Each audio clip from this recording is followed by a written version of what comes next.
Bonjour! Et bonjour! Aujourd'hui, nous nous retrouvons pour une vidéo assez surprenante. Saviez-vous que sous vos pieds à la bibliothèque se trouvent de nombreux trésors? Nous vous invitons à nous suivre pour les découvrir.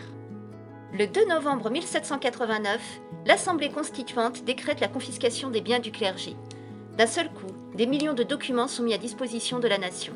Le 3 mars 1791, le procureur général demande le transport des ouvrages précieux et des archives de l'abbaye de Pontigny à Saint-Florentin. Un choix est effectué sur place. Les documents les plus importants partent pour Auxerre, les autres restent la propriété de la municipalité de Pontigny. Les premiers inventaires sont ainsi achevés, incluant les ouvrages confisqués à l'abbaye Saint-Germain et aux autres communautés auxerroises. Plus tard, viendront les rejoindre les biens des immigrés.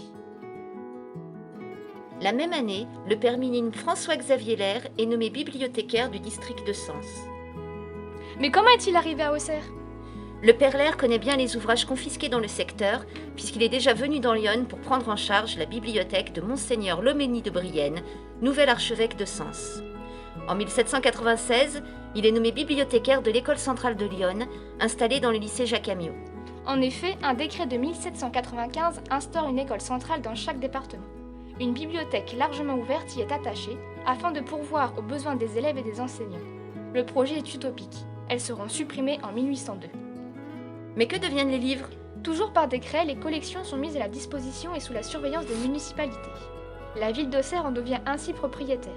Beaucoup d'ouvrages en double sont vendus, des échanges ont lieu avec d'autres bibliothèques.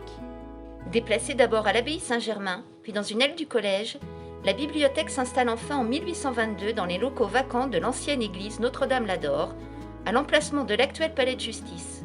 Le premier catalogue est rédigé selon la classification de Brunet. A. Théologie. B. Belles-lettres. C. Histoire. D. Sciences et beaux-arts. E. Jurisprudence. En 1868, elle emménage place du Maréchal Leclerc dans les bâtiments abandonnés de l'ancien palais de justice. Ce lieu accueille également le musée de la ville. Le grand bibliothécaire Maximilien Quentin rédige plusieurs catalogues encore utilisés de nos jours. En 1979, la bibliothèque gagne le quartier du Pont dans une nouvelle structure de 3100 m² conçue par l'architecte Alain Bourbonnais.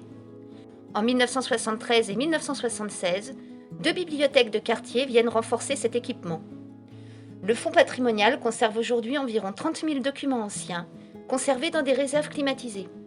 Pour mieux conserver les livres, il est nécessaire de garder une température et une hygrométrie constantes. Et pour finir, nous vous laissons admirer quelques ouvrages issus de nos collections. À bientôt!